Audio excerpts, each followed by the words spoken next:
BJP प्रत्याशी निखिल मदान भी जो है डोर टू डोर अभियान चला रहे हैं। उनकी ओर से भी चुनाव प्रचार किया जा रहा है। स्वतंत्रता सेनानी श्री राम शर्मा की प्रतिमा पर उन्होंने जो है पुष्पांजलि अर्पित की है। कई चुनावी सभाओं को भी उन्होंने संबोधित किया। बीजेपी प्रत्याशी निखिल मदान ने राहुल गांधी पर भी तंज कसा है। तो इन दिनों चुनाव प्रचार का जो सिलसिला है वो लगातार जारी है। 3 अक्टूबर के बाद चुनाव प्रचार जो है थम जाएगा और इसी कड़ी में चुनाव प्रचार और ज्यादा तेज कर दिया गया है। बीजेपी प्रत्याशी निखिल मदान ने भी जो है डोर टू डोर अभियान चलाया हुआ है और उसी के तहत जो है वो वोटों की भी अपील कर रहे हैं और राहुल गांधी पर भी तंज कसते हुए निखिल मदान नजर आए हैं। सबसे पहले तो मैं नमन करता हूं जो हमारे महान स्वतंत्रता सेनानी रहे हैं स्वर्गीय श्री राम शर्मा जी, और आज उनकी 125वीं जयंती है।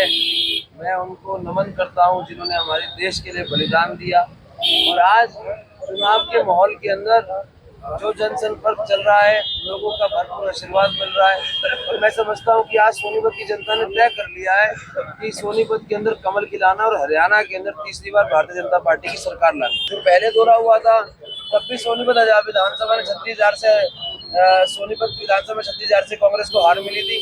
इस बार दौरा हुआ है तो इस बार और ज्यादा हार मिलेगी उनको, मैं समझता हूँ। बीजेपी प्रत्याशी निखिल मदान भी जो है डोर टू डोर अभियान चला रहे हैं। उनकी ओर से भी चुनाव प्रचार किया जा रहा है। स्वतंत्रता सेनानी श्री राम शर्मा की प्रतिमा पर उन्होंने जो है पुष्पांजलि अर्पित की है।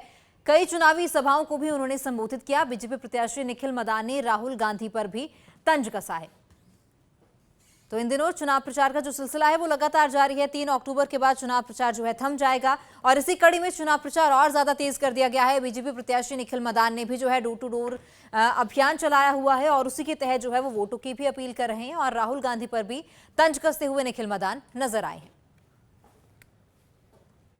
सबसे पहले तो मैं नमन करता हूं जो हमारे महान स्वतंत्रता सेनानी रहे हैं स्वर्गीय श्री राम शर्मा जी, और आज उनकी 125वीं जयंती है।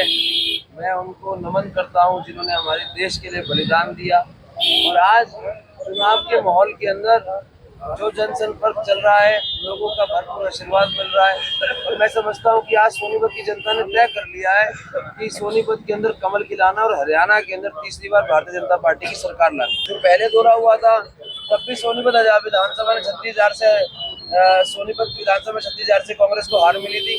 इस बार दौरा हुआ है तो इस बार और ज्यादा हार मिलेगी उनको, मैं समझता हूँ। बीजेपी प्रत्याशी निखिल मदान भी जो है डोर टू डोर अभियान चला रहे हैं। उनकी ओर से भी चुनाव प्रचार किया जा रहा है। स्वतंत्रता सेनानी श्री राम शर्मा की प्रतिमा पर उन्होंने जो है पुष्पांजलि अर्पित की है।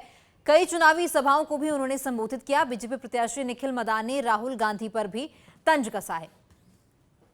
तो इन दिनों चुनाव प्रचार का जो सिलसिला है वो लगातार जारी है। 3 अक्टूबर के बाद चुनाव प्रचार जो है थम जाएगा और इसी कड़ी में चुनाव प्रचार और ज्यादा तेज कर दिया गया है। बीजेपी प्रत्याशी निखिल मदान ने भी जो है डोर टू डोर अभियान चलाया हुआ है और उसी के तहत जो है वो वोटों की भी अपील कर रहे हैं और राहुल गांधी पर भी तंज कसते हुए निखिल मदान नजर आए हैं। सबसे पहले तो मैं नमन करता हूं जो हमारे महान स्वतंत्रता सेनानी रहे हैं स्वर्गीय श्री राम शर्मा जी, और आज उनकी 125वीं जयंती है। मैं उनको नमन करता हूं जिन्होंने हमारे देश के लिए बलिदान दिया। और आज चुनाव के माहौल के अंदर जो जनसंपर्क चल रहा है, लोगों का भरपूर आशीर्वाद मिल रहा है और मैं समझता हूं कि आज सोनीपत की जनता ने तय कर लिया है कि सोनीपत के अंदर कमल खिलाना और हरियाणा के अंदर तीसरी बार भारतीय जनता पार्टी की सरकार लाना। जो पहले दौरा हुआ था तब भी सोनीपत विधानसभा में 36,000 से सोनीपत विधानसभा में 36,000 से कांग्रेस को हार मिली थी। इस बार दौरा हुआ है तो इस बार और ज्यादा हार मिलेगी उनको, मैं समझता हूँ।